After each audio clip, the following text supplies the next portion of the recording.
1965 হোক কিংবা 1971 কিংবা 1999 সালের কার্গিল যুদ্ধ বা হালের অপারেশন সিঁদুর, বারবার ভারতের কাছে পরাজিত হয়েছে পাকিস্তান। ফের যদি যুদ্ধ লাগে তাহলে গত মে মাসে যা হয়েছে তার থেকে বেশি ক্ষতি হবে পাকিস্তানের।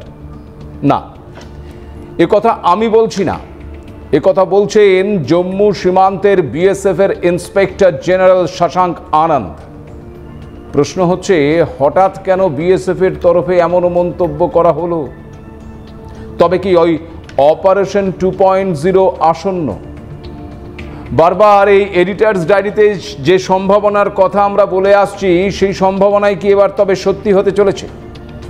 সম্প্রতি ভারতের বর্ডার সিকিউরিটি ফোর্সের তরফে এক চাঞ্চল্যকর তথ্য সামনে আনা হয়েছে। চলতি বছরের 7ই মে পাকিস্তানের ভেতরে ঢুকে একের পর এক জঙ্গি ঘাঁটি গুড়িয়ে দিয়েছিল ভারতীয় সেনা। অপারেশন সিঁদুর নামে ওই অভিযানে যে ক্ষত পাকিস্তানের হয়েছিল তা এখনো শুকোয়নি। এরপর এবার ওই দিল্লি বিস্ফোরণ কাণ্ডের পর অপারেশন 2.0 অভিযান চালাতে পারে ভারতীয় সেনা। এখন এই ভয়ে থরহরিকম্প ওই কাপুরুষ আসিম মুনিরের সেনা দলে। আর সেই ভয়ে জম্মু ও কাশ্মীর সীমান্তে থাকা 72টি জঙ্গি লঞ্চপ্যাড তড়িঘড়ি স্থানান্তরিত করা হচ্ছে। বিএসএফ এর তরফে জানানো হয়েছে যে অপারেশন সিঁদুরের পর ফের নতুন করে পাকিস্তানে কমপক্ষে 72টি জঙ্গি লঞ্চপ্যাড সক্রিয় হয়েছে, যার মধ্যে শিয়ালকোট এবং জাফরওয়ালের কাছে 12টি জঙ্গি লঞ্চপ্যাড রয়েছে। জম্মুতে বার্ষিক সংবাদ সম্মেলনে বক্তব্য রাখতে গিয়ে বিএসএফ এর deputy inspector general DIG Vikram Kanwar জানিয়েছেন, গত মে মাসে 4 দিনের সামরিক সংঘর্ষ ওই অপারেশন সিঁদুরের সময় পাকিস্তানে অবস্থিত একাধিক জঙ্গি লঞ্চপ্যাড ধ্বংস করে দেওয়া হয়েছিল। এরপর পাকিস্তান সরকার ওই সমস্ত জঙ্গি ঠিকানাগুলোকে একেবারে প্রত্যন্ত অঞ্চলে স্থানান্তরিত করেছিল, কিন্তু পাকিস্তানের পুরনো অভ্যেস বদলায়নি।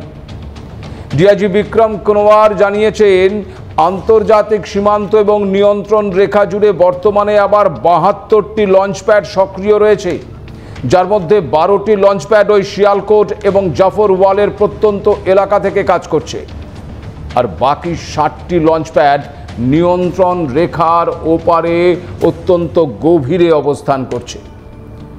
বিএসএফ কর্তার মতে এই ক্যাম্পগুলোর প্রধান কাজ হলো ভারতে হামলা চালানো। তবে এই ক্যাম্পগুলি একটি জায়গায় এখন আর ওই স্থায়ীভাবে থাকে না, মূলত 2টি কিংবা 3টি দলে বিভক্ত হয়ে থাকে এরা। এই মুহূর্তে এলওসির খুব কাছাকাছি কোনো প্রশিক্ষণ শিবির নেই।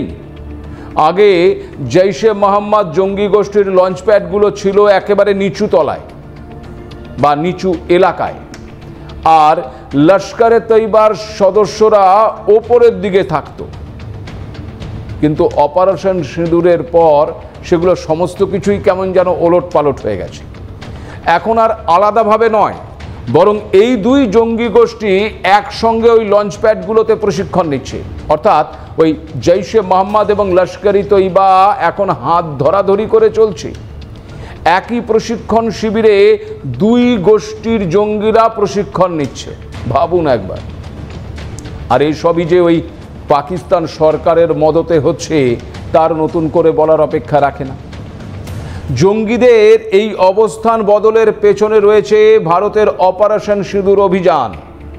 জঙ্গি সংগঠনগুলো ভালো করেই বুঝতে পারছে যে ভারতে জঙ্গি হামলা হলে আর ভারত বসে থাকবে না, যে কোনো সময় একেবারে ঘরে ঢুকে প্রত্যাঘাত করতে পারে।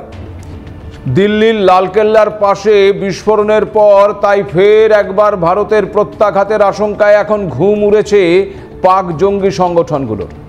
ভারতের হামলার আশঙ্কায় জঙ্গি সংগঠনগুলো তাদের স্ট্র্যাটেজি বদলে ফেলেছে। এক জায়গায় তারা আর বেশি দিন থাকছে না। তবে আপনাদেরকে এটাও জানিয়ে রাখি যে জঙ্গিদের অনুপ্রবেশ আটকাতে সব রকমভাবে সতর্ক রয়েছে ভারতের সীমান্ত সুরক্ষা বাহিনী। যে কোনো পরিস্থিতির জন্য তারা সব সময় প্রস্তুত রয়েছে।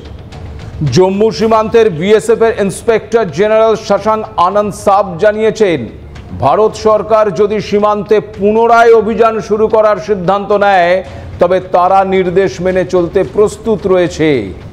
গত মে মাসে যা করা হয়েছে তার থেকে বেশি ক্ষতি করতে যে তারা একেবারে সক্ষম সে কথাও স্পষ্ট করে দিয়েছেন ওই বিএসএফ কর্তা।